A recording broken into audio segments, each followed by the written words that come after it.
Welcome to Psych Sessions on Teaching and Learning Centers. My name is Chris Hackala, and I'm your podcast host. In this series of conversations, we speak with folks who have made the leap from a traditional faculty member position to a role in a center for teaching and learning. The conversations focus on how individuals moved from faculty to a center and how that move impacted their work, their career trajectory, and their personal and professional identity. Along the way, we talk about tips, advice, and challenges that come from working in a center. Sit back and enjoy these chats on Psych Sessions on Teaching and Learning Centers. So I'm really happy today to be here talking with Jenny Frederick, who is the director for the Center for Teaching and Learning at Yale, the Poorvu Center. I don't know if I said that correctly. Jenny, you can correct me. Poorvu Center at Yale University. And Jenny, thanks for coming and chatting with me today about teaching centers. I really appreciate you coming in. Oh, you're welcome. I love to talk about teaching centers, so this will be a great conversation.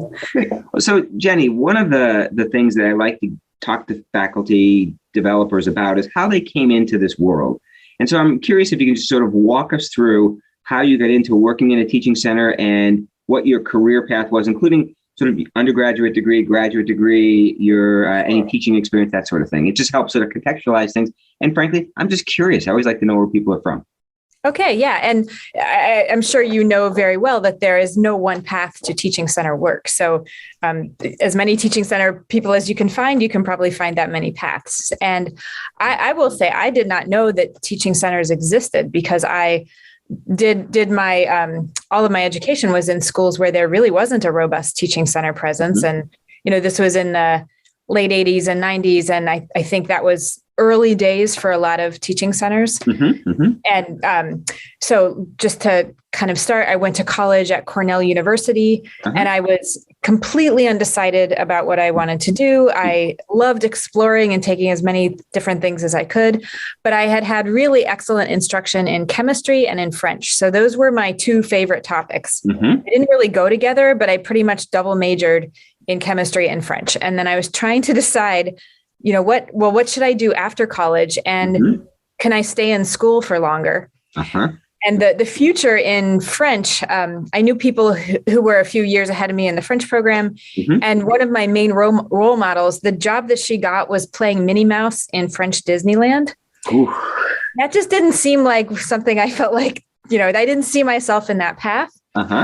And I also realized, because I did undergraduate research in a lab, that if you go to graduate school in chemistry, you don't have to take out loans. You get to keep doing research, and you get a little stipend so you can, live in an apartment and drive a car that doesn't break too often. And, you kind of make a life of it. So I thought, okay, that sounds, since my parents were reminding me, you're ready to be independent, who's paying the bills now, Jenny? That felt like a good option. And I loved chemistry. So it's interesting. So as you talk about this, I talk to a lot of people who have these kind of pathways where they sort of try to navigate where they're going to go and what they're going to do. It's so interesting to me that what we often do when we do the undergraduate major is we major almost in the faculty or the program as much as the discipline, because we are attracted to an appeal, and it appeals to us, the people that we're working with. And it's sort of a mix of really high quality, possibly instruction, or at least some kind of interest in it. And the way we pursue that really is based on, it seems really interesting and easy to us because we have really good instruction. So it's really interesting. People end up in disciplines they wouldn't have anticipated often in undergraduate. So yeah, you're right. And I do think that I found very much a community and a peer network and supportive mentors in chemistry, more so than in my studies in French. So looking back, I don't know that I could have articulated that at the time, but I think I just felt like I was more at home in chemistry, and there were, I had friends and we did our homework together, and that was, that continued in graduate school. You do a lot of collaboration, and that's just kind of how science works.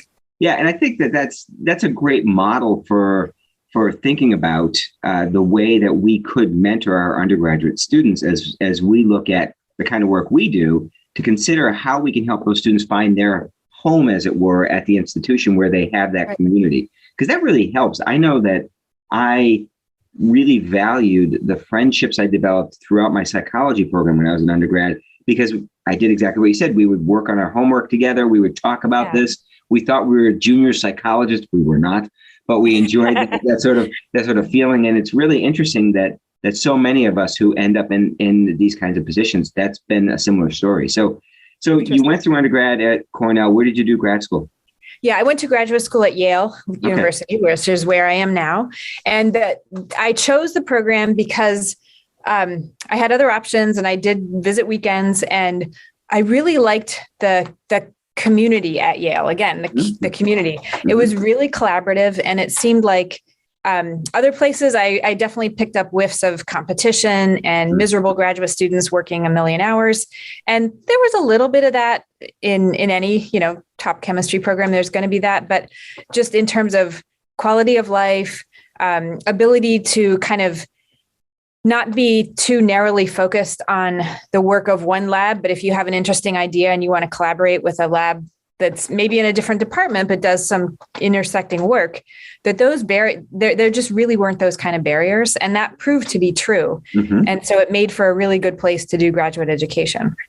Well, that's great. And so let me ask you, through your graduate education, did you get experience teaching, or was it something that came later, or where did you get the strong interest in teaching and learning?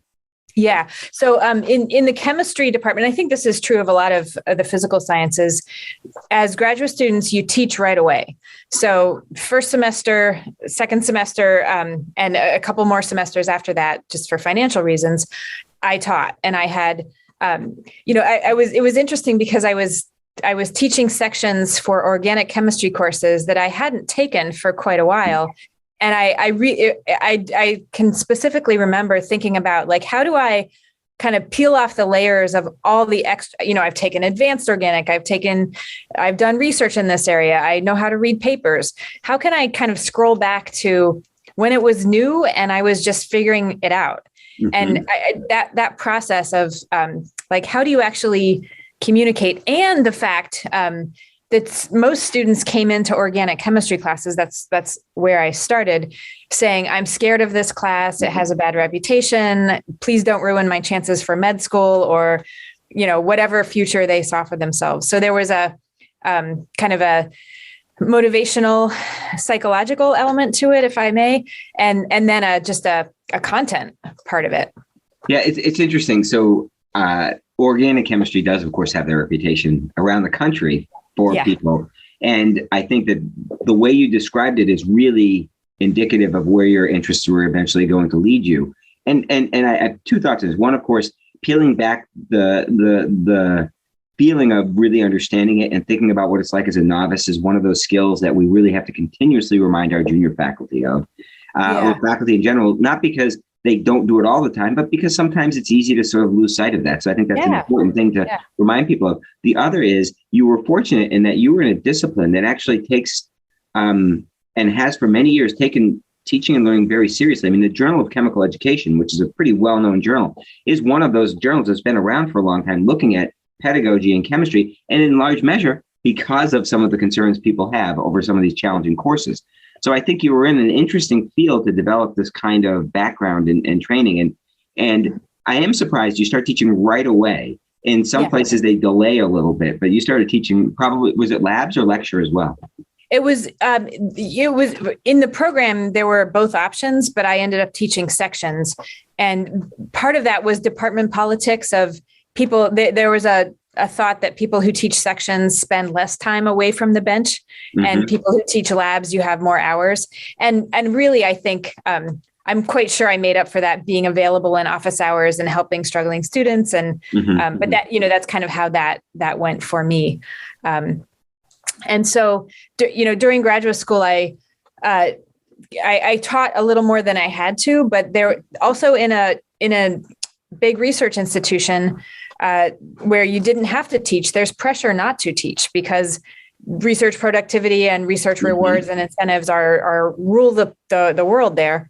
So I did some teaching, but certainly not as much as people who would have gone to a big state school or maybe other graduate places. Mm-hmm. And it was becoming clear to me, not exactly what I wanted to do, but what I didn't want to do. Mm-hmm. And I knew that I didn't want to be a PI in a big lab where I had to write grants. I didn't find a niche of research where I felt like this is my passion. This keeps me up at night thinking about it.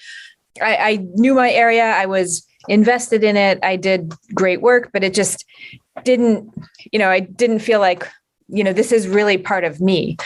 And so, towards the end of graduate school, this was the 90s, and the biotech industry was having a boom. And so there were lots of jobs. And I took a postdoc in a biotech company after I finished my PhD.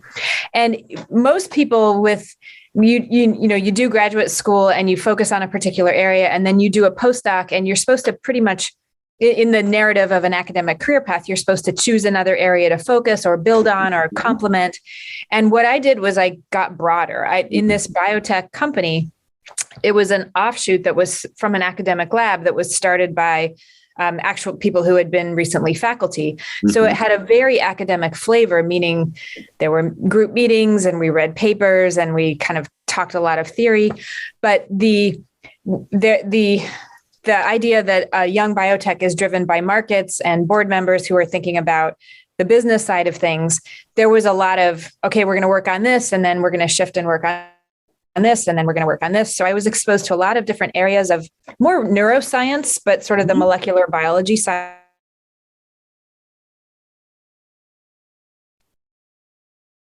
More molecular biology, which I had been familiar with in my undergraduate and graduate years. And I also there were lots of different kinds of people with different training in the lab.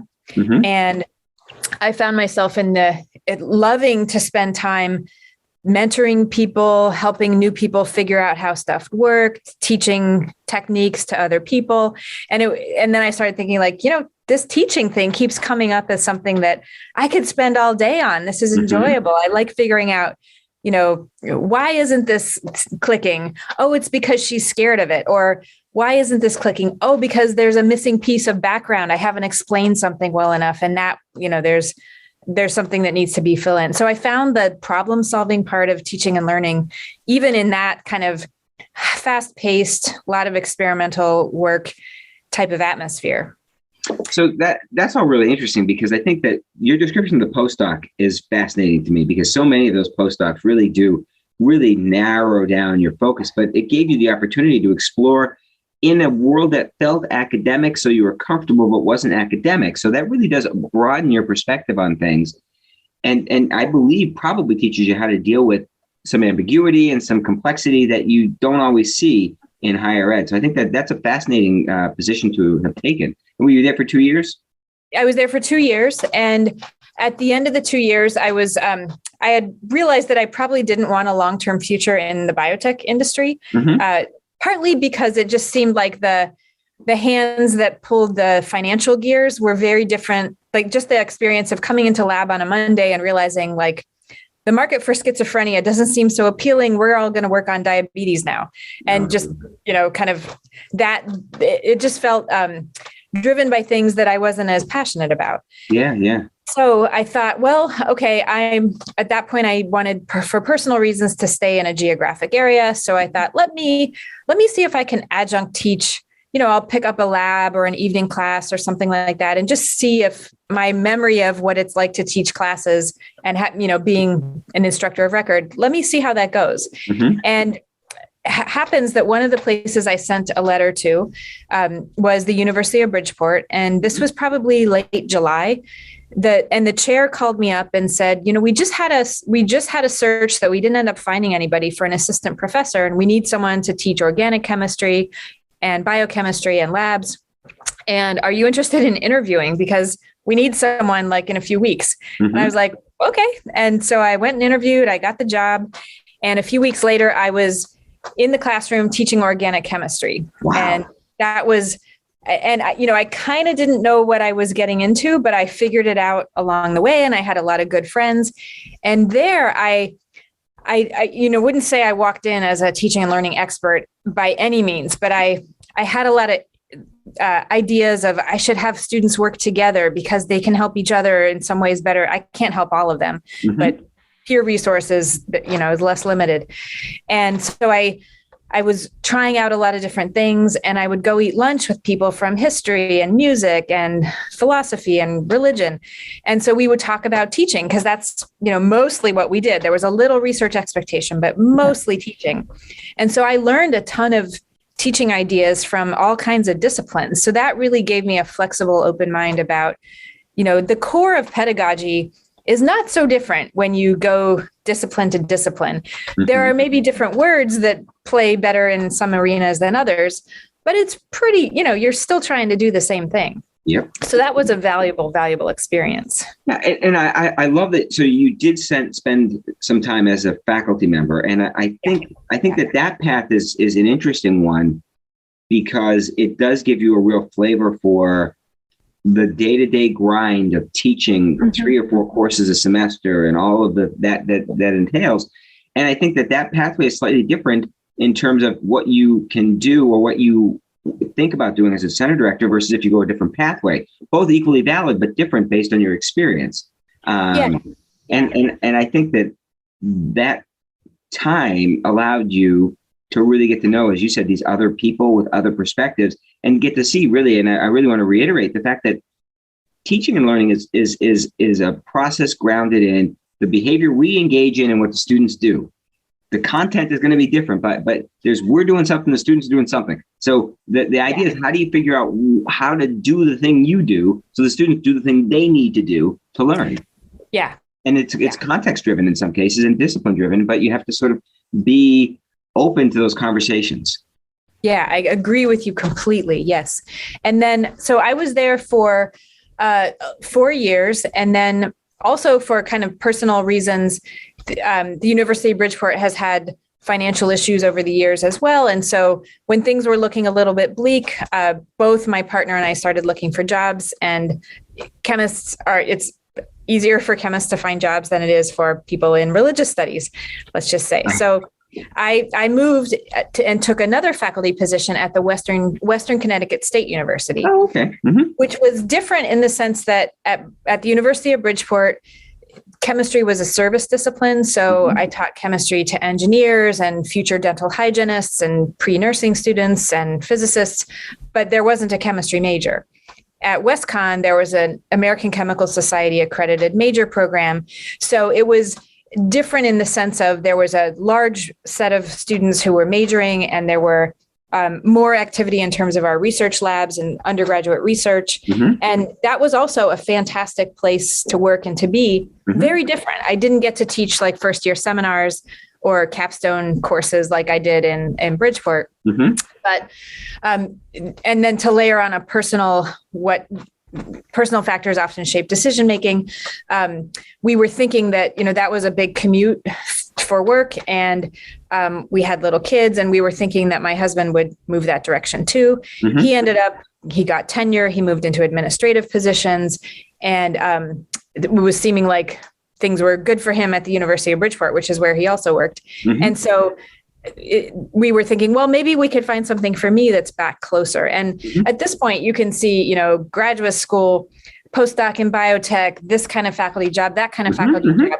I'm pretty game for a career adventure. And I was feeling a little like, I've never really done anything other than graduate school that's longer than 5 years. Mm-hmm. And so maybe, how am I going to make sense of this pattern? Not sure, but at that point in 2007, I took a job back at Yale in educational development. And this was in what was then called the Graduate Teaching Center, which was part of the graduate school. And the purpose of my role was to teach graduate students and postdocs in the sciences how to prepare to be a faculty member. Mm-hmm. So because I hadn't had that preparation, but I had done that work and felt like, oh, I wish I had had this. I wish I had had that.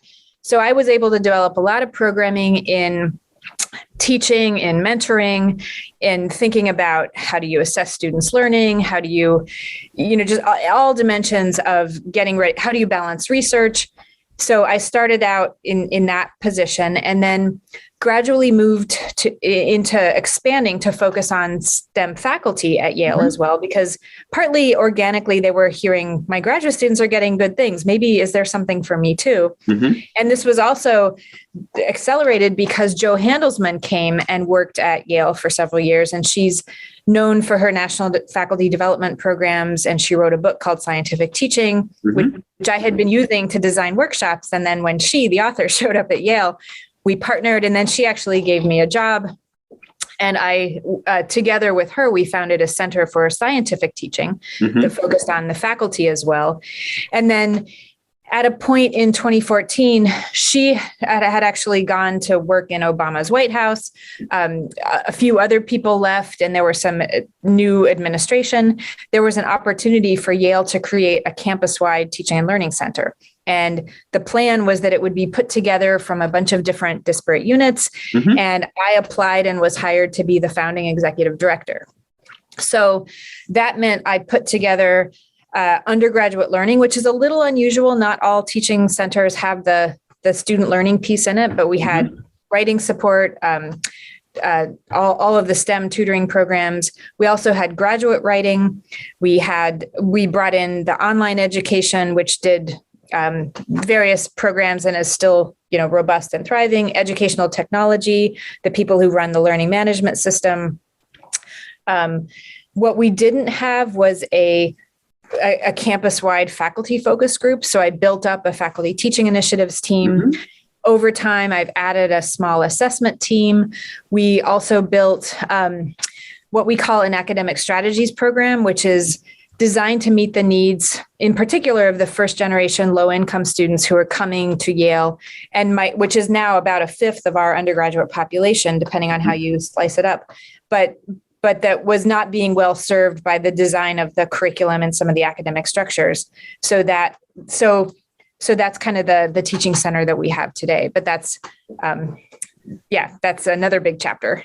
Well, but that's really interesting. And your rise to this position was really, I think, one that is, as we said at the beginning, different than everybody else. People do these in different ways, but you had some of those similar experiences people have had that I've talked to, and that is some really good teaching that you experienced. You've had the opportunity to be in a classroom and understand how students learn, and you had lots of opportunity to talk to colleagues.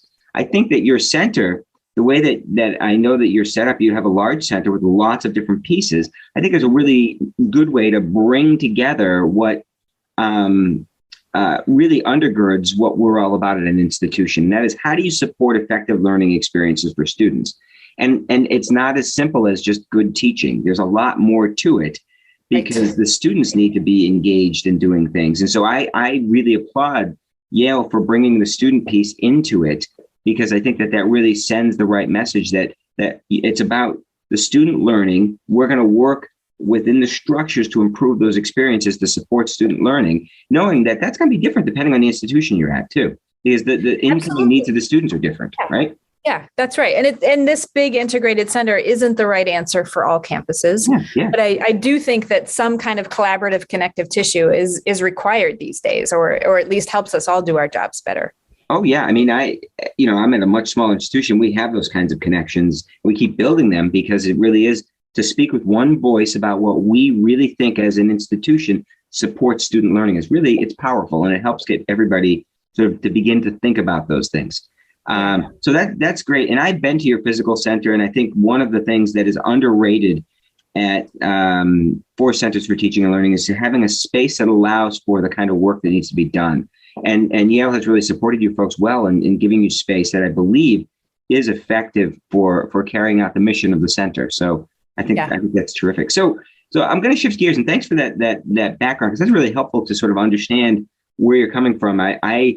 I've talked to a bunch of people, and I'm always amazed that not everybody comes from psychology, because most of the people I'm familiar with who are teaching center directors have come from psychology. But as I see these people coming from different disciplines, it's really fascinating. I had a chance to talk to Tracy Addy, who I know you know, because she worked with you for a while, and she comes from a very different background too. And I think it's great that our field has brought people with different perspectives together to do a similar mission. So I definitely had moments where I wish I had come from psychology. There's a lot of good knowledge that you all are bringing to the field of teaching and learning for sure. Yeah, and it's easy to get sort of locked into that as a psychologist, because I'll attend a talk and someone will present something and say, well, that's psychology. But for people outside the discipline, they just don't have that. They just don't know that.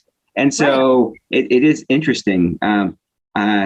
So I do think that one of the best things that happens in our discipline, though, when I'm talking about faculty development, is that we bring these different perspectives and we talk about the different points of view that we have.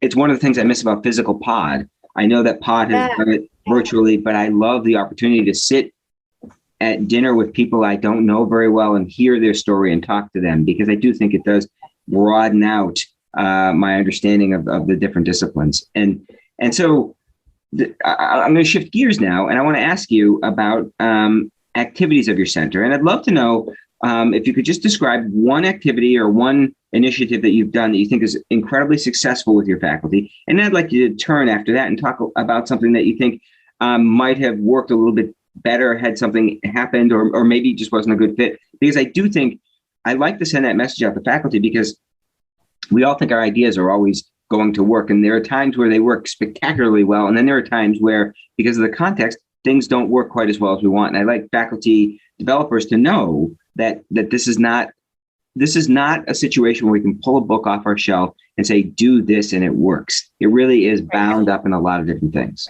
Right. So we're experimenting all the time. Mm-hmm. And one of the experiments that we've been gradually refining is when I started the Teaching and Learning Center, I had for years run a summer institute for science faculty. Mm-hmm. And it was many teaching centers offer something like this. It's an intensive multi-day thing where there's a mixture of workshop time, where there's some kind of hands-on learning about assessment or inclusive teaching or course design principles.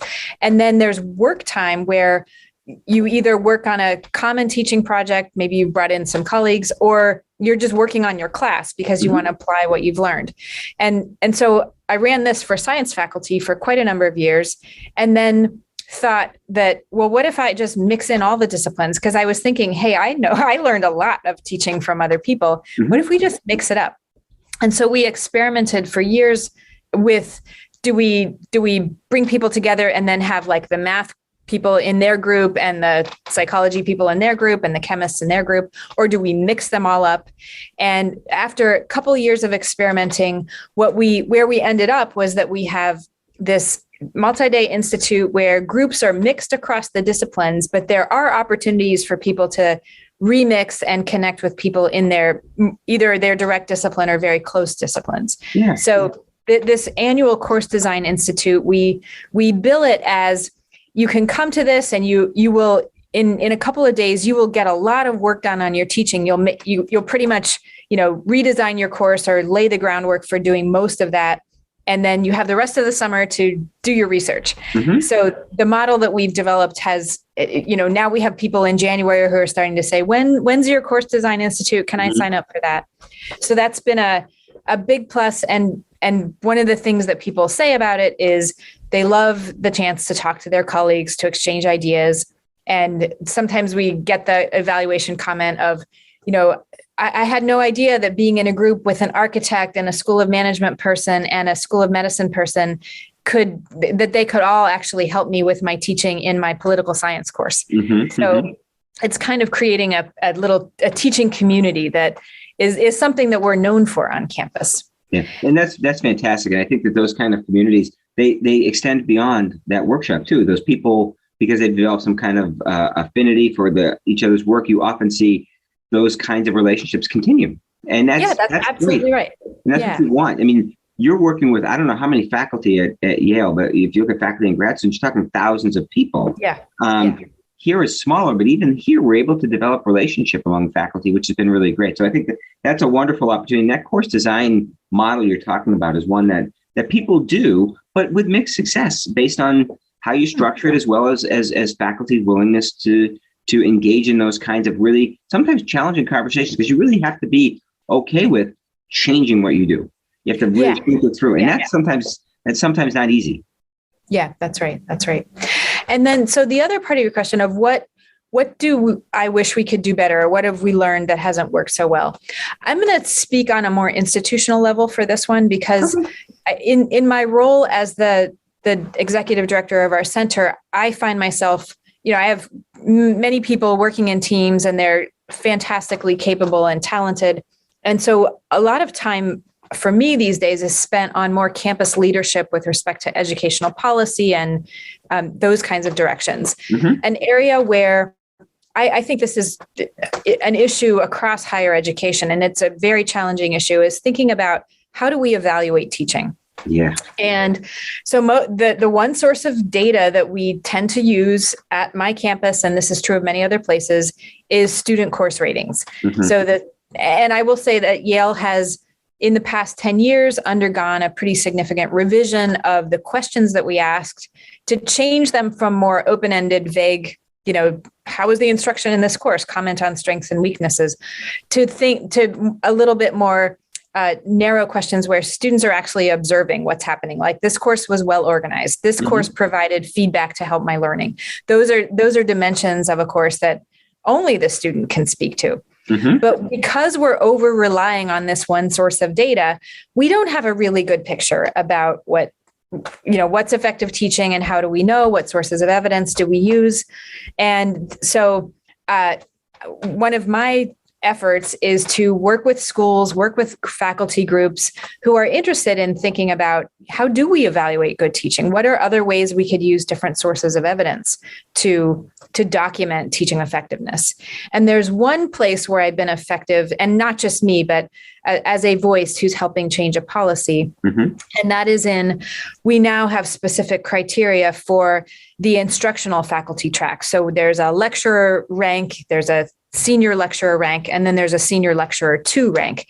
And to advance in that pathway, now there's the sources of documentation for teaching effectiveness are the whole list of things that one would want to see adopted much more institutionally. So course materials, examples of student work, letters from former students, a narrative that explains what you learned from student feedback and how you applied it, and the changes that you've made in your evolution as a teacher.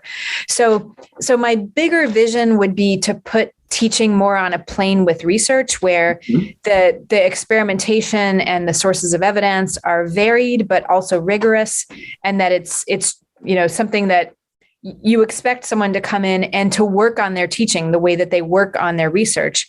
But right now, the reward system on my campus and many others is really, really focused on research, and that's also very public. So I'm hoping to chip away at the question of, how do we evaluate teaching effectiveness, and how can we elevate and make good teaching more public in a way that we can map that together and make actually something that Yale says is that we're the research institution most committed to teaching and learning. And if we're gonna say that, then there's still things that we need to do a little differently. Well, I think that's a really interesting point, and I think that one of the pieces of that it really resonates with me on my campus is this notion that we're a campus that focuses on teaching. That's our mission. We do have scholarship requirements, but we focus on teaching. Yet we still rely heavily on a single piece of data to evaluate that. And I think that's just a mistake on a number of levels, one of which is we, of course, know about some biases involved in student ratings, but also that it's one of those pieces that the faculty member doesn't have as much direct say in with regard to how students respond to them. So it's really important to contextualize those numbers with regard to a lot of other pieces of evidence. And so that's a conversation that we continue to have on campus as well. And to have students really be mindful of how they fill out those forms, so that they know why they're filling them out, and how that information could be used in a way that really would benefit future students and the faculty members. So I think that that's a really challenging issue. And like you, I'm involved in a lot of these decisions, academic policy decisions, because of the fact that at a small institution, someone wears many hats. And that's one of the things that we have to do. And so it brings me up to another question. And we spoke about this briefly, but I want to talk about it again. We can talk about it here, but the notion that our students after going through 2 years of remote teaching, have shifted their perspective on how they want class delivery for content. And we're running up against students really, really wanting to be able to Zoom into classes or remote into classes, not just because they're in quarantine or they're in isolation, but rather as a strategy for getting involved in class without actually physically going there. And I'm curious, I know it's an issue on our campus, and we're navigating it by giving students and faculty lots of ways of accessing content that doesn't always involve Zooming in. And I'm wondering what that's like on Yale campus.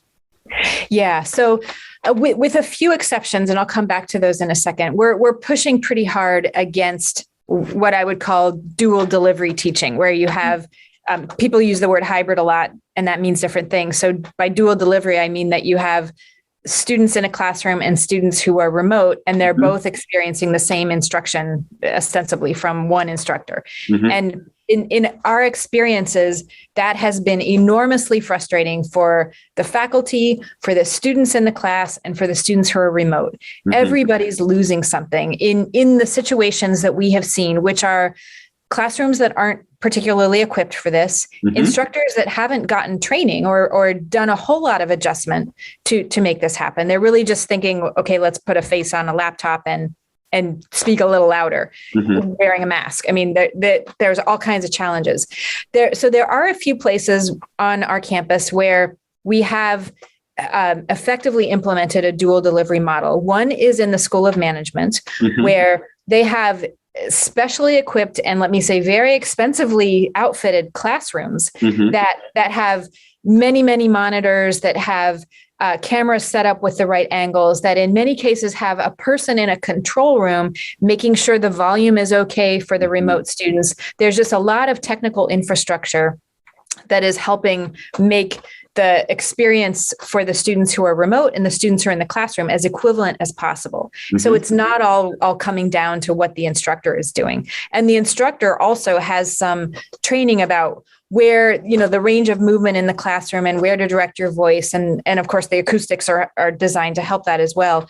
So there's a pretty big infrastructure to help make that happen. And then the other place that we're doing it is that we have a language instruction consortium between our campus and a few other campuses where very rarely taught languages that maybe on our campus we could get 2 or 3 students to sign up for. It feels like, that's a big investment to hire an instructor to teach that class. So we're sharing instruction with other campuses where maybe together we can get a class of 10 students, but the instructor might be at Columbia. So, or sometimes the instructor is at Yale and sometimes the instructor is at Cornell. Those are the 3 partners in this consortium. And to make that work, we have specially equipped classrooms again, that the cameras and the screens, everything is well thought out and maybe not as expensive as the School of Management model, but the camera angles and the volume and just the technical setup at all 3 places has been synced up in a way to make it as equivalent as possible. And there again, it's a little different because you have multiple students in any one group. So it's not like a lone person zooming into a room of people and there's other lone persons. It's 3 clumps of people. So in that's a case too, where the language lecturers who are doing the instruction, they receive a significant amount of training in order to think about how do you design a class to accommodate participation from 3 different zones when you can only be in one of them physically.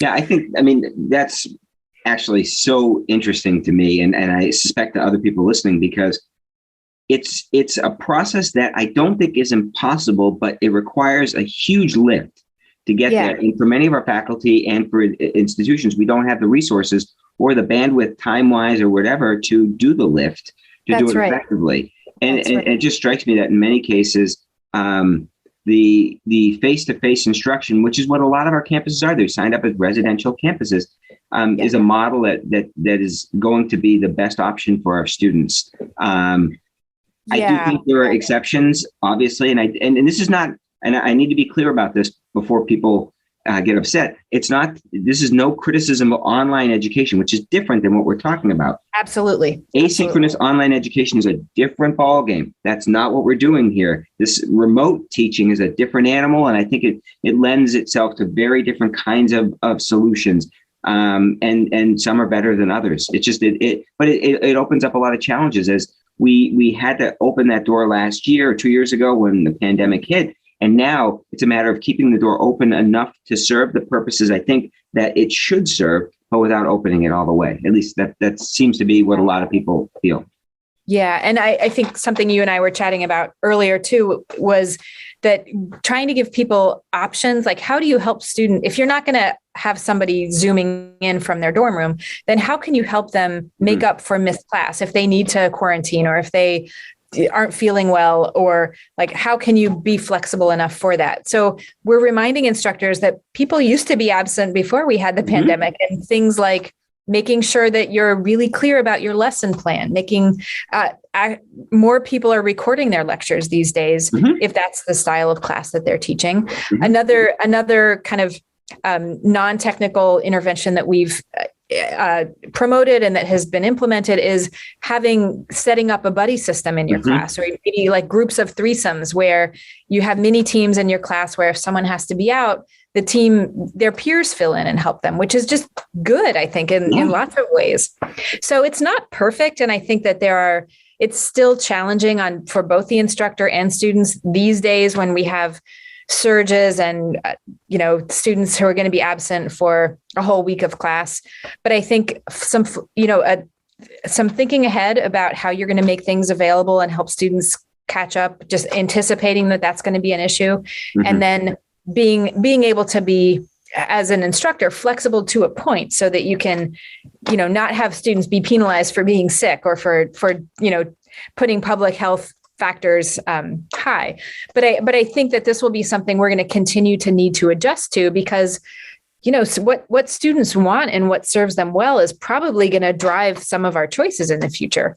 So that's on our campus looking like more faculty are recording their lectures, even if it's not, maybe it's just the audio and then the slide deck is available, things that they never would have dreamed of doing 3 years ago, but now feel like it's expected from the students. And they're starting, I think both faculty and students are starting to see that actually helps learning, because if I said a word that was jargon, or if I spoke quickly, or if I have an accent, or if English is not their first language, or maybe there are hearing issues, or maybe they need a screen reader, that, there's accessibility starts factoring into this. So that's where some of these approaches are also having some good other benefits as well. Yeah, I couldn't agree more. And I think that that's one of the things that I talk to our faculty about often, is that it's a new world. And what we need to do is really consider how we're making the experiences for our students fair and equitable as best we can, with some flexibility. And that means really thinking about what works for you in your class, but making sure that you're there to support the students. The buddy system one is a great one. And I've promoted that widely across campus. And I have many faculty who say that it's very successful. So, and a small campus actually works really well, because everybody, we're 2,200 students, so students know each other. And so I do think that there was also, institution size issues as well. So that's right. That's right. Yeah. Well, Jenny, I don't mean to take up any more of your time. I really appreciate you coming in and talking to us today. This has been really wonderful, and I've really enjoyed it. And I thank you for sharing your knowledge with hopefully a wide audience of people, both within and outside of psychology. So thanks. All right. Well, thanks for the invitation, Chris. It was great to be here and talk to you. Thanks.